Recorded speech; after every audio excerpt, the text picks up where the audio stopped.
Bismillahirrahmanirrahim. Assalamualaikum warahmatullahi wabarakatuh.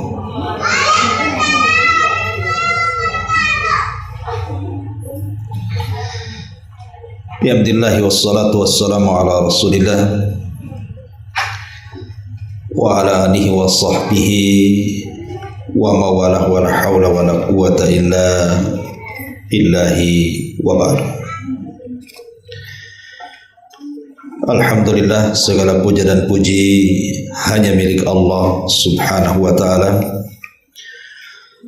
Salat dan juga salam kita hadiahkan kepada Rasul kita Nabi besar Muhammad sallallahu alaihi wa ala alihi wasallam. Alhamdulillah, di pagi menjelang siang ini kita kembali bisa duduk-duduk untuk berthalabul ilmi. Tak lupa demi keberkahan majlis di pagi hari ini kita bersalawat kepada Rasul kita Nabi besar Muhammad sallallahu alaihi wasallam. Allahumma salli ala Muhammad wa ala alihi wa sahbihi wa man sara ala nahjihi ila yaumiddin. Ibu-ibu yang dirahmati Allah subhanahu wa ta'ala, kita lanjutkan kajian kita masih membahas 10 kaidah di dalam membersihkan jiwa. Dan kita masuk pada poin yang ketiga, menjadikan Al-Quran sumber dari tazkiyatun nufus. Ma'asyiral muslimat yang dimuliakan Allah subhanahu wa ta'ala, kita tahu bahwa Al-Quran adalah mukjizat terbesar yang Allah subhanahu wa ta'ala anugerahkan kepada Rasul dan kepada umat Islam. Bahkan Allah subhanahu wa ta'ala menjadikan orang-orang khusus dari kalangan manusia yang ada di bumi, dan mereka adalah ahlul Quran. Diriwayatkan dalam sebuah hadis dari Anas ibn Malik radhiyallahu anhu, Nabi sallallahu alaihi wasallam mengatakan, inna lillahi ahlina minan nas. Sesungguhnya Allah itu memiliki orang-orang khusus dari kalangan manusia. Kemudian Rasul ditanya, man hum ya Rasulullah? Siapa orang-orang khusus yang dekat dengan Allah subhanahu wa ta'ala itu? Maka Nabi sallallahu alaihi wasallam mengatakan, hum ahlul Qur'ani ahlullahi wa khasatuhu. Mereka adalah ahlul Quran, dan ahlul Quran adalah ahlullah, orang-orang khusus Allah, dan mereka masuk pada keluarga Allah subhanahu wa ta'ala. Tentu tidak heran kalau orang yang suka membaca Al-Quran, apalagi gemar membaca Al-Quran, apalagi sampai menghafalkan Al-Quran, mereka adalah keluarga Allah. Mereka adalah orang-orang khusus Allah subhanahu wa ta'ala. Karena orang-orang yang mencintai Al-Quran itu senantiasa diutamakan Allah, baik di dunia ataupun di akhirat. Apabila mereka berada di majelis-majelis, maka ahlul Quran akan menjadikan Quran di hati-hati mereka. Apabila mereka berada di masjid-masjid, maka ahlul Quran akan didahulukan di mihrab-mihrab. Sebagaimana Rasul mengatakan, ya ummul qawmu aqra'uhum li kitabillah. Yang berhak menjadi imam adalah orang yang pakar dengan Quran. Dan apabila dia di kuburan dan sudah meninggal dunia, maka mereka didahulukan dimasukkan ke liang lahat sebagaimana Nabi SAW mengatakan, "Unzuru ayyuhum akhdan bil Quran." Lihat siapa yang banyak hafalannya dalam Quran, yang banyak mengamalkan Al-Quran, yang banyak membaca Al-Quran, lebih dahulukan masuk kata Rasul dibandingkan yang lainnya. Ini di dunia. Bagaimana pula di akhirat? Maka Rasul sallallahu alaihi wasallam bersabda, "Yuqalu li sahibil Quran, iqra wartab warattil kama kunta turattil fid dunya, fa inna manzilataka inda akhiri ayatin taqra'uha."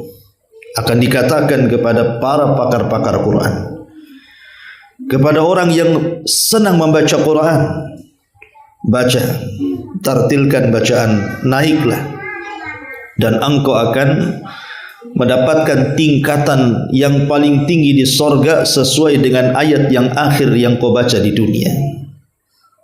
Jadi di dunia diangkat derajatnya, dan di sorga juga diangkat derajatnya. Makanya Umar radhiyallahu an pernah memuji Abdurrahman ibn Abza dan mengatakan, "Sadaqa Rasulullah sallallahu alaihi wasallam." Sungguh benar ucapan Nabi sallallahu alaihi wasallam, "Innallaha yarfa'u bihadzal kitab aqwaman." Sesungguhnya Allah Subhanahu wa taala mengangkat sebagian kaum dengan Al-Qur'an. Jadi Al-Qur'an itu mengangkat segalanya. Ketika Allah Subhanahu wa taala menurunkan Al-Qur'an lewat Jibril, maka tidak sembarang malaikat yang diutus untuk menyampaikan Al-Qur'an, tapi malaikat yang merupakan pemimpin para malaikat, Sayyidul Malaikah, pemimpinnya para malaikat, Jibril alaihi salam. Ketika Al-Quran diturunkan kepada manusia, tidak sembarang diturunkan kepada manusia, tapi diturunkan kepada Sayyidul Anbiya wal Mursalin, pemimpinnya para nabi dan rasul, Nabi kita Muhammad sallallahu alaihi wasallam. Ketika Al-Quran turun kepada Nabi sallallahu alaihi wasallam, tidak sembarang bulan diturunkan Quran, tapi di bulan yang sangat-sangat berkah, Ramadan, dan tidak sembarang malam, tapi diturunkan di malam yang lebih baik daripada 1000 bulan, malam Lailatul Qadar. Lihat ketinggian dan keutamaan Al-Quran.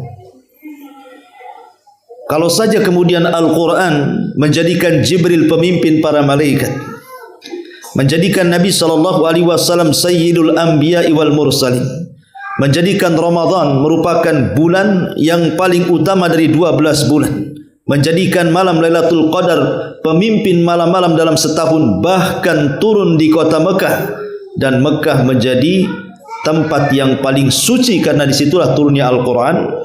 Bagaimana kalau Al-Quran itu masuk di dada-dada ibu? Bagaimana kalau Al-Quran itu masuk ke dada-dada kita, masuk ke hati sanubari kita, masuk ke kolbu kita? Maka Nabi SAW mengatakan, "Khairukum man ta'allamal Qur'ana wa 'allamahu." Maka sebaik-baik di antara kalian adalah orang yang belajar Al-Quran dan mengajarkan Al-Quran. Subhanallah. Ma'asyiral muslimat yang dimuliakan Allah Subhanahu wa taala, wallahi saya berani bersumpah kepada Allah Subhanahu wa taala, kalau Al-Quran itu dijadikan pegangan dalam hidup ibu dan keluarga ibu, maka akan mendatangkan keberkahan yang luar biasa. Dan ini mujarrab, artinya sesuatu yang sudah dipraktekkan, sesuatu yang sudah dibuktikan oleh para ulama. Bagaimana Al-Quran itu mempengaruhi segala sesuatu yang ada di sekitar kita. Dia bisa mempengaruhi pasangan kita, dia bisa mempengaruhi orang-orang di sekitar kita, bahkan bisa mempengaruhi kita sendiri, bahkan bisa mempengaruhi kepada rizki kita, kepada keberkahan kita, kepada kehidupan kita. Quran itu bisa merubah segalanya. Coba kalau seandainya Al-Quran diterapkan, setiap hari ibu baca Quran 1 lembar, kemudian suami juga membaca Al-Quran, kemudian anak-anak juga membaca Al-Quran, kemudian ajak tetangga-tetangga kita untuk membaca Quran, Bu. Ibu akan lihat bagaimana pengaruh Al-Quran itu luar biasa dalam kehidupan kita. Baik dalam kemudahan rizki, baik dalam kemudahan urusan, baik dalam kemudahan masalah, baik dalam menyelesaikan segala konflik dan begitu seterusnya. Ya, karena Quran itu adalah petunjuk dari Allah Subhanahu wa ta'ala. Maka jangan sampai satu hari ibu tidak baca Quran, karena pengaruhnya luar biasa. Nanti saya akan sebutkan bagaimana Al-Quran itu mempengaruhi segalanya. Ma'asyiral muslimat yang dimuliakan Allah Subhanahu wa taala, di dalam Al-Qur'anul Karim Allah Subhanahu wa taala berfirman, tepatnya dalam surah Al-Hasyr ayat 21. Allah mengatakan, "Lau anzalna hadzal Qur'ana 'ala jabalin la ra'aitahu khashi'an mutasaddian min khasyatillah." Wa tilkal amsalu nadribuha lin-nasi la'allahum yatafakkarun. Sekiranya kami turunkan Al-Quran ini kepada sebuah gunung, pasti kamu akan melihat bagaimana gunung itu tunduk, terpecah belah disebabkan takut kepada Allah Subhanahu wa ta'ala. Dan perumpamaan-perumpamaan itu kami buat untuk manusia agar mereka berpikir. Lihat bagaimana Al-Quran mempengaruhi benda-benda mati. Gunung itu benda mati, benda padat. Tapi kalau mereka mendengar Al-Quranul Karim dan Al-Quran turun kepada mereka, maka mereka akan merasakan takut yang luar biasa, sehingga terkadang bisa memecahkan batu-batunya. Lihat bagaimana Al-Quran juga pengaruh kepada benda padat. Ma'asyiral muslimat yang dimuliakan Allah Subhanahu wa ta'ala, bahkan bukan hanya pengaruh kepada gunung-gunung, kepada lautan-lautan. Lihat bagaimana Al-Quran juga bisa mempengaruhi kepada kondisi-kondisi manusia, baik dia orang kafir, baik dia dari kalangan ahli kitab, orang-orang musyrik, apalagi orang-orang yang beriman. Bahkan Nabi SAW sendiri, Bu, dia tidak cukup hanya sekedar membaca Quran saja, tapi dia meminta sahabatnya untuk membacakan Al-Quran dan dia mendengarnya. Dalam sebuah hadis, Nabi SAW pernah datang kepada Abdullah ibn Mas'ud radhiyallahu anhu yang kunyahnya Ibnu Ummi Abdin. Apa kata Rasul? Rasul SAW mengatakan, "Iqra' alayya al-Quran." Bacakan kepadaku Al-Quran. Bacakan kepadaku Al-Quran. Tolong anak-anak, Bu, ya, ini konsentrasinya jadi buyar, ya. Ditenangkan dulu. Taib. Jadi Abdullah ibn Mas'ud radhiyallahu an didatangkan oleh Nabi SAW, kemudian disuruh membaca Quran. Apa kata Nabi SAW? Iqra' alayya al-Quran. Bacalah untukku Al-Quran. Subhanallah, Quran turun kepada Nabi, tapi Nabi minta dibacakan Quran. Artinya terkadang pengaruh Al-Quran itu kalau kita baca kurang berpengaruh, tapi kalau kita mendengar terkadang pengaruhnya juga kuat. Betapa banyak kalau kita mendengar Quran, Bu, mungkin suaranya bagus, suara indah, tajwidnya bagus, tahsinnya luar biasa, terkadang kita bisa melelehkan air mata, kan, Bu, apabila mendengar orang yang membaca Quran itu indah suaranya.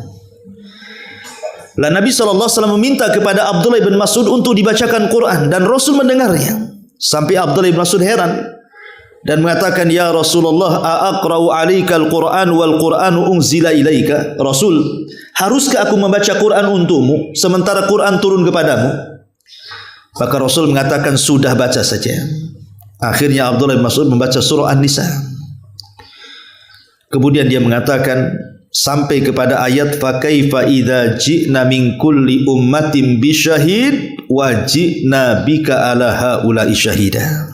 Kata Rasul, cukup. Karena ayat ini menyinggung Rasul. Fa kaifa idza ji'na min kulli ummatin bisyahid? Bagaimana kalau seandainya kami datang pada tiap-tiap umat ini saksi, wajibna bika ala haula'i syahida, dan engkau yang akan jadi saksi bagi mereka. Kata Rasul, cukup wahai Ibnu Mas'ud. Kata Abdullah bin Mas'ud, aku melihat Rasul mulai berlinang air mata dan membasahi janggutnya. Lihat, Nabi SAW terenyuh dengan membaca Al-Quran, terpengaruh hatinya. Ma'asyiral muslimat yang dimuliakan Allah Azza wa Jalla, okelah itu Nabi. Hatta orang-orang kafir sekalipun. Dijelaskan dari Abdullah ibn Amr ibn As radhiyallahu an. Abdullah ibn Amr ibn As radhiyallahu an. Ketika Nabi SAW membaca surah Ibrahim, Rabbi innahunna adlalna katsiran minan nas, faman tabi'ani fa innahu minni. Ya Rabb, sesungguhnya mereka berhala-berhala itu sudah menyesatkan kebanyakan manusia, maka barang siapa yang mengikuti aku maka dia termasuk golonganku. Tiba-tiba kemudian Nabi SAW mengangkat kedua tangannya dan mengatakan, Allahumma ummati ummati. Ya Allah, umatku dan umatku. Kemudian Rasul membacakan, in tu'adzibhum fa innahum ibaduk wa in taghfir lahum fa innaka antal azizul hakim. Kalau engkau mengadab mereka ya Rabb, mereka hamba-hambamu. Jika engkau mengampuni mereka, maka engkau adalah zat yang maha kuat lagi maha bijaksana. Akhirnya Nabi SAW menangis sejadi-jadinya. Kemudian Allah Subhanahu wa taala ketika itu memerintahkan Jibril dan mengatakan, ya Jibril, idhab ila Muhammad, pergi kau kepada Muhammad. Dan Allah Maha tahu kondisi Rasul. Kata Allah, fasalhu ma yubki. Tanya kepada dia, apa yang membuat engkau menangis? Maka Jibril alaihi salatu wassalam datang dan mengatakan kepada Nabi SAW, ma sya'nuka tabki ya Muhammad, apa masalahmu, kenapa kau menangis? Maka Rasul SAW mengatakan, begini dan begitu. Maka kemudian Jibril mengatakan, aku menyampaikan pesan dari Allah, inna sanurdika fi ummatika. Kami akan redha kepadamu wahai Muhammad tentang umatmu, wala nasu'uka, dan tidak akan berbuat jahat kepadamu. Jadi Nabi SAW luar biasa ketika merenungkan ayat. Makanya wajar ayat ini juga berpengaruh kepada siapa? Orang-orang kafir. Dulu di zaman sahabat ada namanya Zubair bin Mut'im. Masih kafir, belum masuk Islam. Zubair bin Mut'im ini. Zubair bin Mut'im ini dendam kepada Nabi SAW dan ingin membunuh Nabi. Dari Mekah dia sudah bawa pedang. Memang tujuannya ingin bunuh Nabi, karena dia dendam kerabatnya banyak mati di perang Badar. Ketika sampai di kota Madinah, ngendap-ngendaplah dia mencari waktu kapan bisa menyerang Nabi. Rupanya ketika itu waktu yang tepat adalah ketika Rasul sedang melaksanakan solat. Dipikirnya karena orang solat tidak bawa senjata. Lah ketepatan ketika itu Rasul sedang solat maghrib.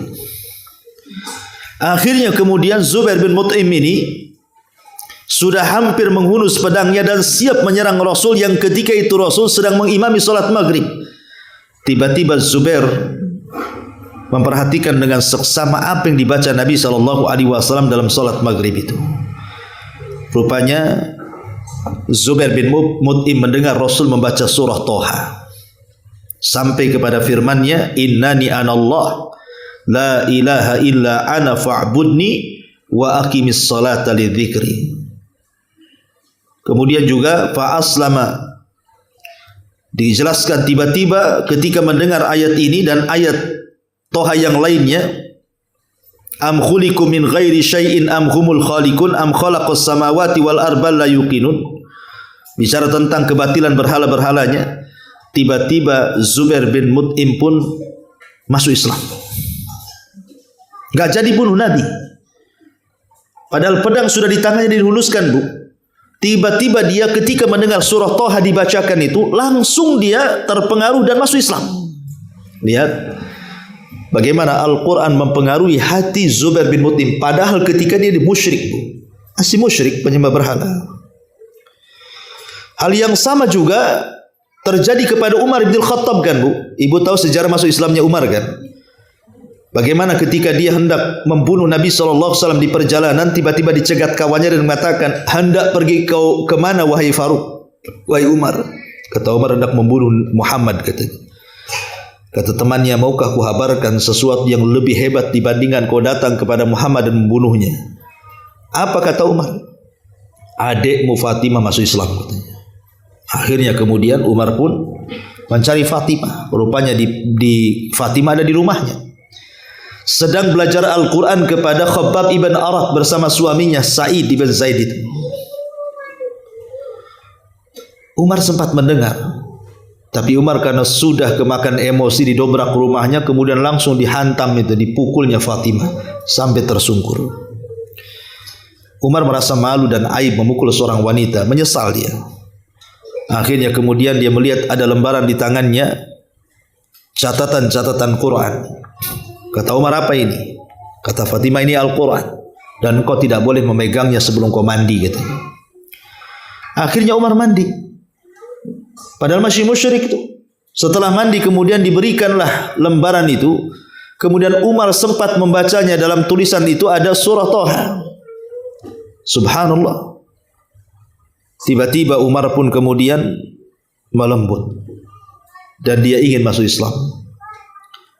Ketika itu di balik tembok Khabbab bin Arat yang sembunyi keluar dan mengatakan, ya Umar, aku pernah mendengar Nabi SAW bersabda, Allahumma izzal islama bi umaraini. Ya Allah, muliakan Islam dengan dua Umar, salah satunya engkau. Maka Umar sejak itulah dia berazam masuk Islam dan akhirnya masuk Islam. Dan dia orang yang ke-40 masuk Islam di rumah Arqam bidaril Arqam. Lihat bagaimana Umar berubah total ketika mendengar Quran, padahal dia masih kafir. Ya, Ma'asyiral muslimat yang dimuliakan Allah Subhanahu wa taala, bahkan yang paling memusuhi Nabi, yang menghabiskan hartanya untuk memusuhi Nabi, Al-Walid ibn Mughirah. Al-Walid ibn Mughirah yang turun surah Al-Mudaththir kepadanya. Satu hari dia mendengar Abu Bakar membaca Quran dan dia takjub. Akhirnya Al-Walid mengatakan, kau belajar dari mana kata-kata itu? Kata Abu Bakar, dari Nabi. Kalau engkau mau, aku hadapkan kau kepada Nabi. Akhirnya Al-Walid ibn Mughirah pun datang kepada Rasul. Kemudian Rasul membaca Quran. Setelah itu kemudian dia pulang. Ketika pulang, orang-orang Quraisy kafir ini heran. Bagaimana mungkin Al-Walid sebelum pulang kok wajahnya berbeda ketika dia pulang? Ada apa? Jangan-jangan sudah terpengaruh dengan Muhammad. Apa kata Al-Walid ibn Mughirah? Wahai Quraisy, aku loh orang yang paling paham tentang syair. Aku yang paling paham tentang syair-syair Arab. Bahkan syair-syair jin pun aku tahu katanya. Tapi Quran itu beda. Dia mengatakan, innahu la halawa wa inna alaihi la talawa wa innahu la musmir a'lahu maghdhiqatu asfalahu wa innahu la ya'lu wa ma yu'la wa innahu la yakhtimu ma tahtahu. Apa kata Al-Walid? Demi Allah, Quran itu sangat manis, memiliki tilawah kenikmatan-kenikmatan dalam telinga. Bagian atasnya berbuah, sedangkan bagian bawahnya begitu subur. Perkataannya begitu tinggi dan tidak ada yang mengunggulinya, serta menghantam apapun yang ada di bawahnya. Hampir-hampir Al-Walid masuk Islam. Kalau bukan karena takut hilang jabatan, dia sudah masuk Islam, Bu. Tapi karena takut hilang jabatan, akhirnya tetap kufur. Tapi kan sempat terpengaruh tuh. Sampai Abu Jahal itu ketakutan kalau Al-Walid masuk Islam karena dia orang paling kaya di Mekah ketika itu. Bagaimana kalau dia masuk Islam? Satu kota Mekah bisa masuk Islam dengan kekayaannya tuh. Tapi lihat pengaruhnya Quran kepada musuh-musuh Nabi SAW. Bahkan bukan hanya kepada manusia, kepada bangsa jin Quran itu berpengaruh. Jadi ketika Nabi SAW pulang dari Taif, gagal berdakwah di Taif karena orang Taif lebih ganas dibandingkan orang Quraisy, melempari Rasul sampai Rasul lari 1 mil dengan Usama. atau dengan Zaid ibn Harithah, pembantunya. Akhirnya kemudian Rasul beristirahat di kebun kurma putra-putra Mughirah. Disitulah Nabi SAW salat fajar, salat subuh. Kemudian membaca Al-Quran. Allah takdirkan ada 7 atau 8 jin itu nyasar ke kebun itu dan mendengar Nabi SAW membaca Al-Quran. Tiba-tiba setelah Rasul selesai salat, kalangan jin ini mengatakan, aman Nabi, kami beriman dengan itu. Dari sini turun surah Jin ayat 1 sampai 2, Qul uhiya ilayya annahu istama'a nafarun minal jinni faqalu inna sami'na qur'anan ajaba yahdi ila rusydi fa'amanna bihi wa lan nusyrika bi rabbina ahada. Katakan ya Muhammad, telah diwahyukan bahwa ada sekelompok jin, mereka mengatakan kami mendengar Al-Quran yang ajaib yang mengantarkan kepada petunjuk, kami pun beriman dengannya dan kami berjanji tidak akan menyekutukan Allah dengan siapapun. Dan Allah gambarkan lebih lengkapnya dalam surah Al-Ahqaf ayat 29 sampai 32, wa id sarafna ilaika nafaran minal jinni yastami'unal Qur'an falamma hadaruhu qalu ansitu falamma qudiya wallaw ila qaumihim mundzirin. Ketika kami palingkan kepadamu sekelompok jin, kata Allah, mendengarkan bacaan Quran. Ketika mereka hadir mendengarkan, mereka mengatakan diam, diam. Dengarkan orang itu membaca. Kemudian mereka beriman. Setelah itu mereka berpaling pulang ke kaumnya dan menjadi pemberi peringatan kepada kaum sesama bangsa jin. Subhanallah, 1 kali dengar Quran, jin beriman, Bu. Itulah kadang-kadang, Bu, ya, kita ini tidak lebih baik daripada jin pula. Jin sekali mendengar beriman, Bu. Manusia ini berkali-kali dengar Quran, Bu, tidak beriman. Kadang-kadang lari pula orang dengar Quran itu. Coba ibu bawa Quran, ada tetangga yang sedang ngerumpi, Bu. Duduk di sampingnya, baca surah Al-Baqarah, Bu. Buyar itu, Bu. Ini tempat ngerumpi. Kok salah tempat katanya. Kadang-kadang kan aneh, Bu. Saya pikir Quran dibacakan jin aja yang lari. Tetangga pun bisa lari. Ya mungkin ada jinnya, mungkin itu. Ya, tapi yang jelas bahwa bagaimana di sini Al-Quran itu mempengaruhi sampai kepada bangsa jin, kan luar biasa, ya, luar biasa pengaruh Al-Quran itu. Ma'asyiral muslimat yang dimuliakan Allah Subhanahu wa taala, bahkan Quran juga mempengaruhi para malaikat. Bukan jin aja, malaikat aja terpengaruh. Disebutkan dalam Bukhari Muslim tentang seorang sahabat namanya Usaid ibn Hudzair radhiyallahu anhu. Jadi Usaid ibn Hudzair ini satu malam dia membaca Quran. Tiba-tiba kuda yang diikatnya itu ramai aja. Sementara di samping kudanya ada putranya Yahya yang sedang tidur. Jadi setiap dia baca Quran, kudanya ngeringki, ramai bergerak. Akhirnya dia takut kalau kakinya menyepak anaknya si Yahya itu. Berhenti dia. Baca Quran gitu lagi, berhenti lagi. Sampai karena ketakutan berhenti, dia tidak baca Quran. Tapi dia sempat melihat ada kilat dari langit. Keesokan harinya dia datang kepada Nabi SAW menceritakan hal itu. Apa kata Rasulullah? Kenapa kau tidak teruskan bacaan Quran? Kenapa kau berhenti? Kalau engkau meneruskan bacaanmu, maksudnya bacaan Qurannya Usaid bin Hudzair ini, apa kata Nabi SAW? Maka akan turun sakinah, ketenangan dari langit yang dibawa para malaikat. Ya, jadi malaikat terpengaruh kepada orang yang membaca Quran dan akan menurunkan sakinah, ketenangannya kepada siapapun yang membacanya. Ma'asyiral muslimat yang dimuliakan Allah Azza wa Jalla, bahkan sampai kepada ahli kitab sekalipun. Ahli kitab itu kan sudah punya kitab. Mereka Yahudi punya Taurat, Nasrani punya Injil. Tetapi ketika sebagian mereka membaca Quran, mereka terpengaruh. Ingat kisah Raja Najasyi. Najasyi itu kan tokoh Nasrani dan juga raja dari raja-raja Ethiopia. Ketika para sahabat hijrah pertama kali ke Habasyah, ke negerinya Najasyi, maka orang-orang Quraisy kan tidak setuju, bahkan mengutus Amr ibn As untuk mengembalikan mereka. Tapi terjadilah perdebatan antara para sahabat orang musyrik dan juga di hadapan Raja Najasyi. Kemudian Di sini ada perkataan yang bagus sekali dari Ja'far bin Abi Thalib yang ketika itu membela diri di hadapan raja. Apa kata dia? Ayyuhal malik, wahai raja. Kunna kauman ahla jahiliyah.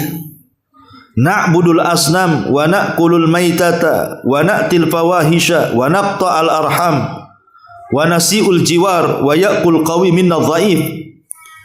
Dulu kami ini umat yang jahil, wahai raja. Kami dulu menyembah patung, memakan bangkai, berzina, memutus silaturahim, buruk dengan tetangga, yang kuat menindas yang lemah. Tiba-tiba Allah utus kepada kami seorang nabi. Kami kenal nasabnya, kami kenal kejujurannya, kami kenal amanahnya, kami kenal bagaimana dia menjaga kehormatannya. Dia pun mengajak kepada kami untuk mentauhidkan Allah.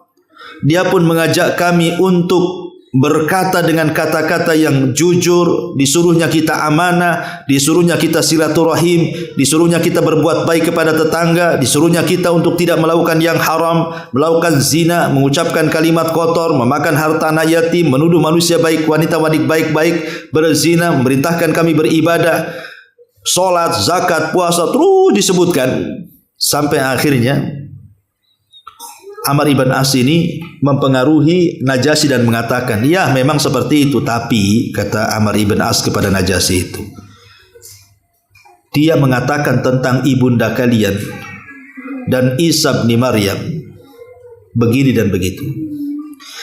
Akhirnya kemudian Ja'far ibn Abi Thalib membacakan surah Maryam, Bu. Bagaimana sikap kaum muslimin terhadap Maryam dan Isa. Dalam surah Maryam kan diceritakan, ketika Najasyi mendengar bagaimana Al-Quran membaca, ketika Ja'far bin Abi Thalib membacakan surah Maryam itu, sampai meleleh air matanya, terpengaruh dengan bacaan Quran. Itu Najasyi yang sudah punya agama, yang sudah yakin dengan Injil, tapi ketika mendengar Quran dia bisa melelehkan air mata, dan berakhir-akhirnya Najasyi pun masuk Islam. Walaupun cuma satu orang kan yang masuk Islam dari kalangan Ethiopia, ya, rajanya sendiri.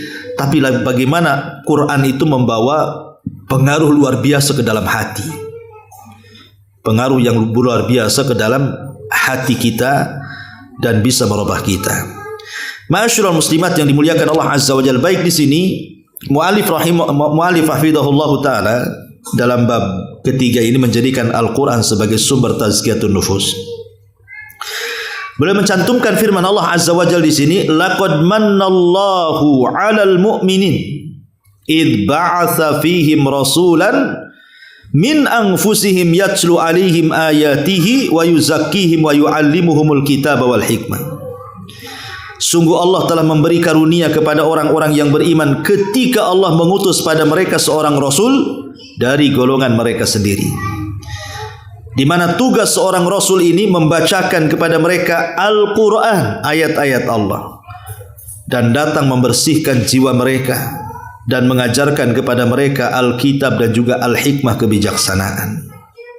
Lihat, salah satu tujuan diturunkan Al-Quran adalah membersihkan jiwa. Kenapa demikian? Apa rahasia kenapa Quran itu bisa membersihkan jiwa-jiwa kita, hati-hati kita? Karena Quran itu petunjuk, Bu. Begini, Bu, ya. Di dalam jasad saya, di dalam jasad ibu, ada hati.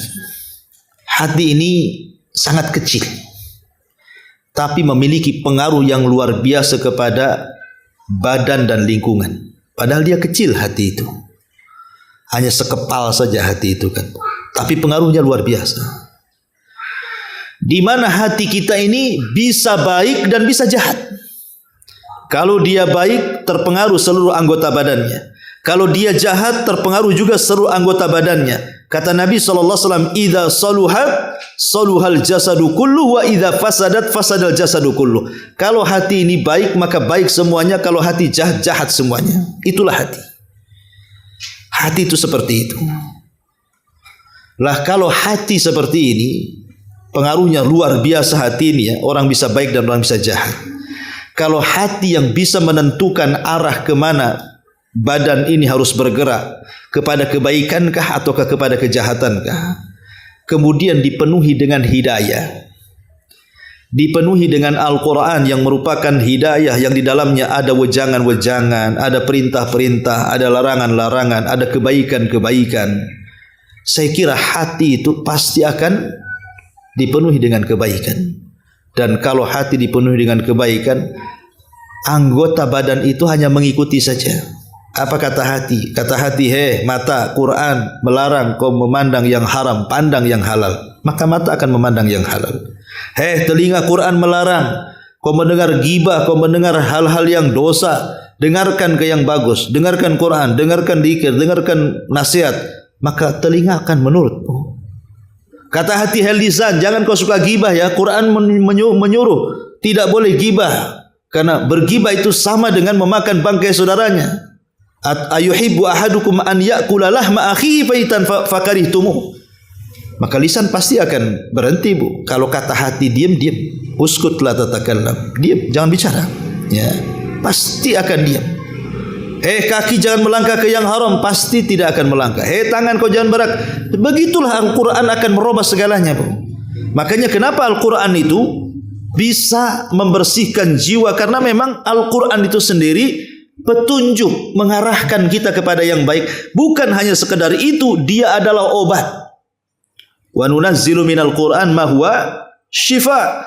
Sebagaimana Allah mengatakan, dan kami turunkan Al-Quran itu menjadi obat. Dan di sini Allah katakan, ya ayyuhan nas qad ja'akum mau'idhatun mir rabbikum wa syifaa'un lima fis sudur wa hudan wa rahmatun lil mu'minin. Manusia, sesungguhnya telah datang kepadamu pelajaran dari Tuhanmu, dan Quran itu sebagai penyembuh bagi penyakit-penyakit hatimu, penyakit-penyakit di dadamu, dan dia petunjuk serta rahmat bagi orang-orang yang beriman. Lihat, hati kita, Bu, terlampau banyak penyakit kan, Bu. Apalagi di zaman sekarang yang namanya syubhat dan syahwat itu seolah-olah sudah bermain-main di hati kita, Bu. Hari ini hati kita ini nggak ada yang selamat, Bu. Karena hati kita ini hari ini dipenuhi dengan urusan-urusan dunia kan, Bu. Kepengen ini, kepengen itu. Nah, itulah hati kita sekarang. Benci ini, benci itu, hasad kepada si ini, hasad kepada si itu, dengki kepada si ini, dengki kepada si itu, tidak terima, macam-macam lah. Ya. Hati di zaman sekarang ini hampir tidak selamat daripada syubhat dan syahwat. Dan yang bisa mengobati dari dua penyakit ini hanyalah Al-Quran. Quranlah yang akan menyembuhkan penyakit syahwat dan syubhat. Ma'asyiral muslimat yang dimuliakan Allah Subhanahu wa taala, tentu kalau hanya Al-Quran itu kita baca, Bu, tentu tidak ada pengaruhnya sedikit. Kalau ibu baca Quran, ambil Quran, kemudian hanya sekedar baca, Bu, terkadang Quran itu tidak berpengaruh. Ya baca-baca gitu saja kan. Ibu nggak merasa bergetar hatinya, menangis karena membacanya, memikirkan dosa. Kenapa, Bu? Kok kalau kita baca Quran hari ini kok kayaknya itu pengaruhnya kurang? Ya. Pertama, Bu, karena kita ini ketika membaca Quran boleh jadi tidak menghadirkan hati. Tidak menghadirkan hati. Karena Al-Quran itu akan berpengaruh ke dalam hati kita yang membacanya kalau hati kita dihadirkan. Dan itu Allah katakan dalam surah Qaf ayat 37 kan, inna fi dzalika la dzikra liman kana lahu qalbun aw alqas sam'a wa huwa syahid. Dan Al-Quran itu adalah peringatan untuk siapa? Untuk yang punya hati. Jadi kalau hatinya lalai, malas-malas baca Quran, ya nggak ada pengaruhnya lah kan itu. Apalagi baca Quran sambil sekali-kali baca handphone. Nah, apa itu, Bu? Kok jingjang gitu baca Qurannya? Baca satu ayat, balas WA. Baca lagi satu ayat, balas WA. Ini main-main namanya. Ya, kalau baca Quran matikan tuh handphone itu. Fokus, memang betul-betul saya baca Quran. Hadirkan hati. Ya. Yang kedua Bu, usahakan kalau baca Quran jangan geremeng-geremeng bahasa saya itu, ya, dikeraskan. Kan ibu dalam rumah nggak dengar kecuali ibu saja kan, dalam kamar, ya dikeraskan Bu, karena biasanya mengeraskan membaca Quran itu ada pengaruh tersendiri. Dibandingkan ibu hanya bisik-bisik, itu kurang, ya.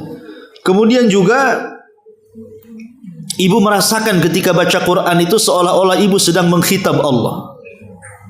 Seolah-olah ibu sedang berhadapan dengan Allah Subhanahu wa taala dengan setiap ayat. Bu, kalau kita mengajak bicara dengan Allah, maka lakukan salat. Tapi kalau kita merasa diajak bicara Allah, itulah baca Quran. Bedanya salat dengan Quran di situ. Kalau salat ibu ngajak dialog dengan Allah. Karena setiap ibu membaca surah Al-Fatihah, alhamdulillahirabbil alamin, Allah katakan apa? Hamidani abdi, hambaku sedang memujiku. Apabila kita membaca Ar-Rahman Ar-Rahim, Allah jawab apa? Asna alayya abdi, hambaku sedang mengagungkan aku. Apabila kita membaca Maliki Yaumiddin, Allah jawab gimana? Majjadani abdi, hambaku sedang membesarkan aku. Kalau kita hendak berdialog dengan Allah, lakukan salat. Tapi kalau kita hendak diajak dialog oleh Allah Subhanahu wa taala, baca Quran. Hadirkan dalam hati bahwa kita sedang diajak dialog oleh Allah Subhanahu wa taala. Sehingga enggak main-main. Ibu saja kalau seandainya datang ke wali kota, gubernur, ditata rapi bahasanya. Ya kan, takut salah, takut tersinggung. Masalah nih. Masa sama wali kota ditata rapi, kok kepada Allah kok asal-asalan, ini gimana ceritanya?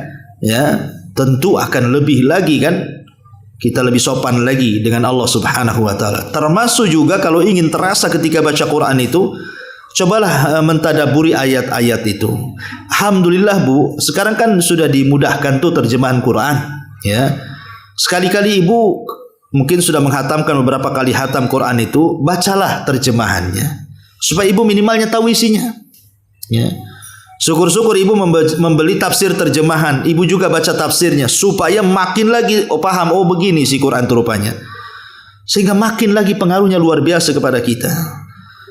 Kemudian coba juga baca-baca kisah-kisah dalam Quran. Kisah-kisah Quran kan banyak tuh Bu, kisah-kisah orang dulu, kisah para nabi. Karena terkadang kisah itu mempengaruhi juga tuh, ya. Kemudian juga kata para ulama, ada istilah fahmul hudud khairun min fahmil huruf, bahwa memahami batasan-batasan, hukum-hukum, larangan-larangan, wejangan-wejangan dalam Al-Quran itu jauh lebih baik dibandingkan hanya sekedar memperhatikan bacaannya, tajwidnya, tahsinnya, dan begitu seterusnya. Dua-duanya baik, tetapi kalau lebih baik lagi ibu renungkan isinya. Baru Quran itu akan mempengaruhi kita. Dan akan lebih mempengaruhi lagi Bu, kalau dibaca di sepertiga malam akhir. Ketika manusia sudah tidur, ibu tahajud, ambil Quran, baca, itu pengaruhnya luar biasa Bu. Karena Allah yang mengatakan inna nasyi'atal laili hiya asyaddu wat'aw wa aqwamu qila. Jadi bacaan Quran di malam hari itu lebih berasa kepada jiwa, itu Allah yang mengatakan. Sehingga pengaruhnya luar biasa gitu ya, kalau digunakan untuk qiyamul lail atau dibaca ketika di sepertiga malam. Karena Allah mengatakan wat'an wa aqwamu qila, itu lebih berasa kepada jiwa kita, lebih berasa kepada hati kita. Ma'asyiral muslimat yang dimuliakan Allah Subhanahu wa taala. Tapi ya gitulah, kadang-kadang karena kita ini hidup di dunia banyak masalah, sedih, banyak persoalan, muskilah, kesulitan di mana-mana, ya kan? Kemudian bukannya mendekat Al-Qur'an, makin jauh dari Al-Qur'an.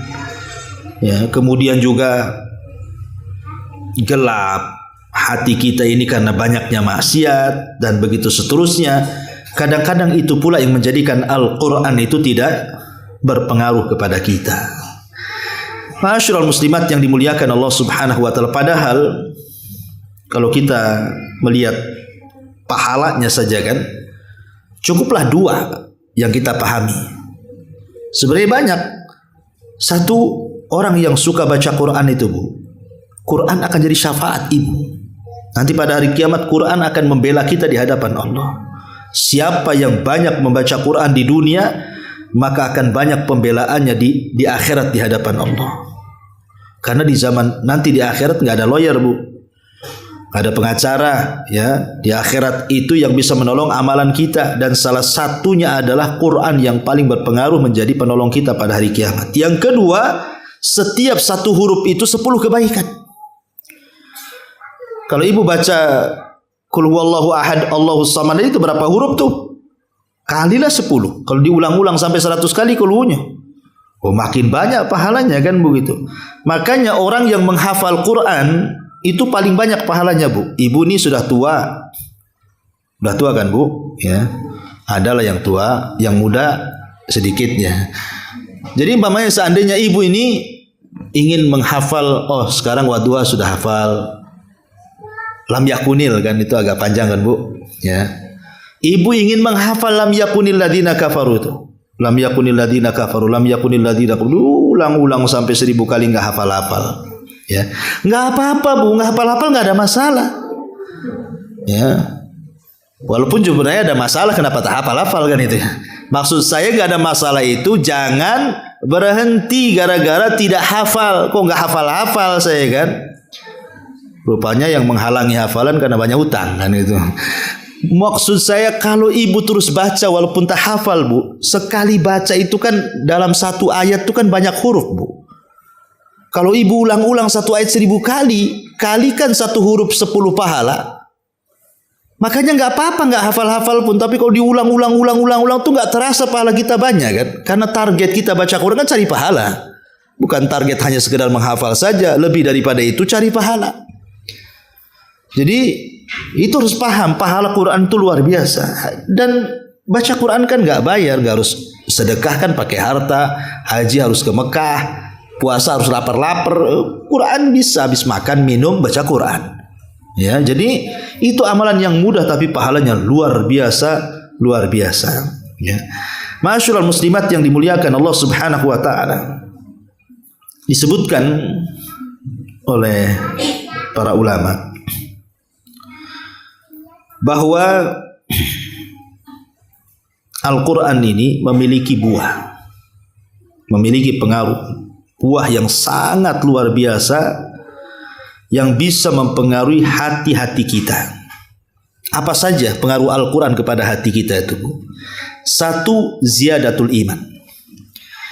Kalau orang betul-betul membacanya, memang mencari pahala dengan adab-adabnya, pasti, Bu, iman akan senantiasa bertambah. Innamal mu'minuna alladzina idza dzukirallahu wajilat qulubuhum wa idza tuliyat 'alaihim ayatuhu zadatuhum imana. Bertambah iman kita kalau dibacakan Quran atau membaca Quran itu. Yang kedua, sholahul qulub. Hati jadi baik. Hati jadi baik. Kenapa demikian? Karena tadi saya katakan Quran ini bisa menghilangkan penyakit syahwat dan syubhat. Penyakit syahwat dan syubhat. Sebagaimana Allah mengatakan, ya ayyuhan nas, wahai manusia, qad ja'akum mau'idatun mir rabbikum, telah datang peringatan dari Rabb kalian, maksudnya Al-Quran, wa shifaa'un lima fi sudur, dan obat bagi hati-hati kalian. Kata Abdurrahman As-Sa'di, maksudnya obat pada hati-hati kalian, min amradis syahawat wasyubhat, dari penyakit syahwat dan syubhat. Kemudian yang ketiga, orang yang suka membaca Quran, cinta, senang, gemar, itu akan mudah melakukan ketaatan. Al-iqbal ala ta'atillah. Dia akan mudah untuk menangis, mudah untuk takut, mudah untuk, pokoknya akan mempermudah ibadah dia kepada Allah Azza wa Jalla kalau orang tidak lepas daripada Quran. Ya. Kemudian yang keempat, ziyadatu khasyatillahi azza wa Jalla, akan bertambah-tambah takutnya dia kepada Allah. Kalau gunung saja bisa meledak gara-gara takut kepada Allah Azza wa Jalla, harusnya hati manusia lebih takut lagi dibandingkan gunung. Itulah pengaruh Quran. Bahkan lebih daripada itu, yang kelima, tahdzibus suluk wal akhlak, bisa membersihkan akhlak-akhlak yang tercela, akhlak-akhlak yang kurang bagus. Dan juga yang keenam, bisa menjadi obat. Ya, bisa menjadi obat. Ibu kalau umpamanya anak rewel malam-malam bukan, kok nangis anak bayi ini, tinggal dibacakan Quran aja. Umpamanya ibu mau ngasih susu gitu ya, SGM atau apa gitu kan, dibacakan aja lah di susu itu, air susu itu, baca Al-Fatihah ke Muawwidhataini, kan udah jadi obat itu. Baru disusukan kepada anaknya. Yakin ibu niatkan untuk obat kan itu ya. Sebenarnya kalau kita lebih bergantung kepada Allah Azza wa Jalla itu, maka semua akan dipermudah. Dan kalau hati kita bersih Bu, kita tidak mungkin bosan membaca Quran. Dan itu ucapan Utsman bin Affan radhiyallahu anhu mengatakan, "Lau taharat qulubukum ma sabita min kalami rabbikum." Kalau hati kalian bersih kata Utsman, kalian enggak akan mungkin kenyang tuh. Baca Quran pasti akan baca Quran terus. Cuman hati kita ini kadang udah kotor Bu. Udah banyak dengki, banyak dendam, banyak hasad, mikir dunia. Kadang-kadang nengok Quran itu kayaknya kurang ini ya, kurang tertarik gitu ya. Bahkan ketika ibu menikah dengan suami, maharnya Al-Quran dan seperangkat alat sholat Bu, masih aja di etalase tuh Quran tuh, nggak keluar-keluar. Sejak kawin sampai umur 60 tahun di etalase dia. Kan ini untuk dipajang, untuk dibaca. Kalau saya masih ingat dulu Bu, masih kecil-kecil saya itu masih sering ke musola, ke langgar kan. Itu kadang-kadang banyak Quran sobek itu. Banyak sekali Quran sobek itu. Sampai kalau kita nyari Quran yang benar itu hampir tidak ada tuh, mesti nanti satu surat hilang. Ya, kenapa? Karena orang dulu tuh rajin baca Quran tuh. Sampai kalau nyari Quran yang benar itu susah tuh. Sekarang Bu, saya masuk ke masjid itu rapi Quran itu di etalase Bu. Rapi, sak jilid-jilidnya kayak nggak pernah disentuh itu. Ramadan aja tuh keluarnya itu kuncinya tuh. Nah, ini kan kemunduran. Betul lah nanti pada hari kiamat Rasul mengatakan di hadapan Allah, Rabbi inna qaumi ittakhadhu hadzal qur'ana mahjura. Ya Rabb, maafkan kaumku karena mereka ketika di dunia mulai meninggalkan Quran. Sudah tidak membacanya, tidak cinta membaca tafsirnya, tidak suka mengamalkan isinya, karena tadilah mungkin hati kita sudah kotor. Maka mulailah dari sekarang ya, kita memulai lagi mengawali, kalau bisa itu satu hari ya, walaupun tidak satu lembar ya separuh lembar, ataupun ya 2-3 ayat lah, tapi rutinitas selepas sholat itu. Dan ibu bisa rasakan keajaibannya, bisa merasakan keajaibannya. Kalau tadi pertama kita mencintai Al-Quran, bersihkan hati dari dosa dan maksiat, kemudian ambil waktu-waktu yang pas sepertiga malam pamannya kan. Kemudian juga rasakan dalam hati bahwa kita sedang berdialog dengan Allah Subhanahu wa taala. Kemudian kita meminta pertolongan kepada Allah Azza wa Jalla untuk dipermudah dalam membacanya, memahaminya dan mengamalkannya. Insyaallah maka ibu akan melihat keajaiban Al-Quran itu. Kok sekarang ya biasa-biasa aja karena tidak dicoba ya sampai seperti yang dijelaskan oleh para ulama dalam kitab ini. Wallahu a'lam bishawab. Ini materinya. Baik, kita buka tanya jawab, silakan.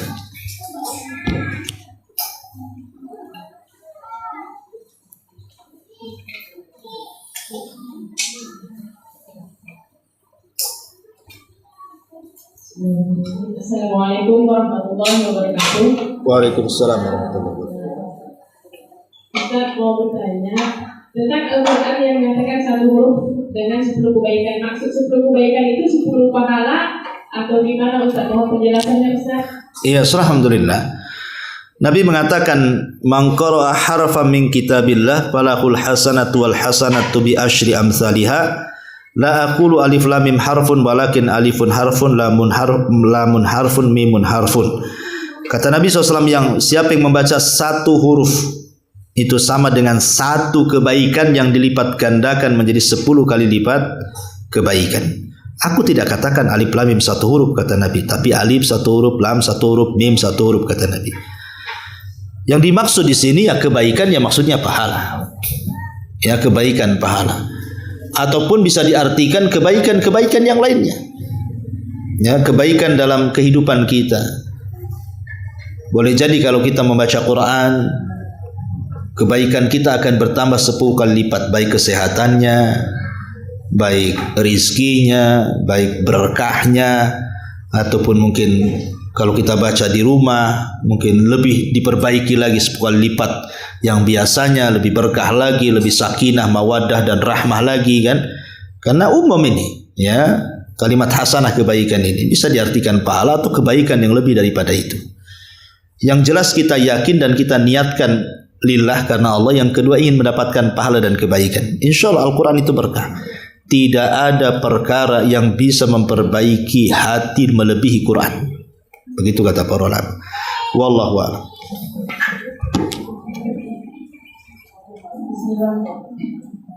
Mohon dijelaskan Ustaz tentang hadis tiga golongan yang neraka itu dipanaskan. Pertama kali golongan ini yang dimasukkan duluan, diantaranya adalah orang yang membaca Al-Quran untuk dikatakan sebagai qori. Penjelasannya juga terus bagaimana caranya agar ketika membaca Al-Quran itu ikhlas, dijauhkan dari sifat dia. Wah ya, hadis itu hadis yang masyhur dan sahih, kata Nabi SAW, salasun man tusyu'ira yaumal qiyamah. 3 kelompok yang pertama kali sentuh oleh api neraka. Nah, salah satunya adalah ahlul Quran, kata Rasul. Mereka adalah para pakar-pakar Quran. Nanti pada hari kiamat, pakar-pakar Quran ini akan didatangkan di hadapan Allah, kemudian akan ditampakkan di dunia bagaimana dia membaca Quran, mendakwahkan Quran, dan dia mengetahuinya. Dan dia mengatakan, betul itu aku ya Rabb. Kata Allah, untuk apa kau lakukan? Dia mengatakan, aku melakukan karenamu. Apa kata Allah? Kadzabta dustakam. Kadzabta dustakam. Engkau melakukan itu supaya manusia menganggap engkau ini qari. Engkau ini qari. Kau ini seorang pakar Quran. Kau bukan karena Allah Subhanahu wa taala. Jadi maksudnya di sini adalah orang yang beribadah karena riya, orang yang baca Quran karena riya. Itu yang dimaksud di sini. Ya. Makanya kemudian tujuan kita menghafal Quran, tujuan kita belajar Quran itu ya untuk diamalkan. Bukan untuk riya-riaan supaya manusia menganggap kita seorang qari, dan itu yang banyak di masyarakat, Bu. Qari ini, qari itu, kan begitu. Supaya manusia memandang saya ini pembaca Quran, qari Al-Quran. Makanya kalau hanya sekedar perlombaan dan umpamanya anak kita ikut lomba, ya kita semangati supaya dia makin cinta dengan Quran, kan. Tapi kalau maksudnya perlombaan itu supaya dikenal anaknya qori, jangan, Bu. Ya. Karena itu sudah niatnya syuhrah, popularitas, itu sudah riya, mengandung riya di situ. Maka kalau bisa lillahi ta'ala. Dan kalau bisa, Bu, anak-anak ibu itu kalau punya anak, kalau udah tua ya cucu-cucunya lah, kan itu. Arahkan mereka kepada Quran. Kalau bisa mereka hafal Quran. Karena nanti pada hari kiamat anak-anak penghafal Quran itu akan membahagiakan orang tuanya dan akan meletakkan piala di kepalanya. Dan tiba-tiba orang tuanya mendapatkan tingkatan tinggi di sorga yang ia tidak tahu, rupanya anak yang mengangkat derajatnya. Jadi arahkan anak-anak kita ke dalam Al-Quran. Karena Quran itu sebenarnya kalau dididik kepada anak-anak, Bu, itu lebih mudah. Mungkin kalau ibu yang sudah tua gini, jangankan cerita 30 juz, kan, Bu. Juz 30 saja setengah mati ngapalnya, kan, Bu. Tapi kalau anak-anak sebentar aja itu. 1-2 lembar itu 1-2 hari selesai itu. Kalau kita sampai lembarannya copot pun otak kita copot juga, kan, itu. Karena enggak hafal-hafal, gitu. Makanya anak-anak itu mumpung masih anak-anak, apalagi ibu melihat anak-anak ini nampak cerdas, ya. Ibu punya cucu atau punya anak, beda sendiri otaknya. Sayang kecerdasan itu diberikan kepada yang lain. Kalau bisa arahkan ke Quran, makin cerdas lagi, Bu. Makanya kita lihat orang-orang yang menghafal Quran, kalau dia menghafal pelajaran umum itu lebih mudah, Bu, karena otaknya terbiasa menghafal. Tapi orang yang tidak pernah hafal Quran menghafal pelajaran umum itu sulit, Bu, setengah mati dia.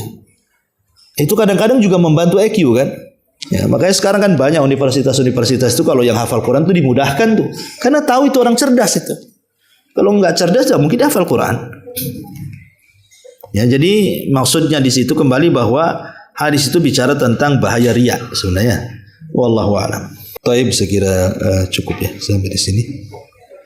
Mudah-mudahan ada manfaatnya. Subhanaka wa bihamdika asyhadu an la ilaha illa anta astaghfiruka wa atubu ilaik. Allahu ta'ala alam.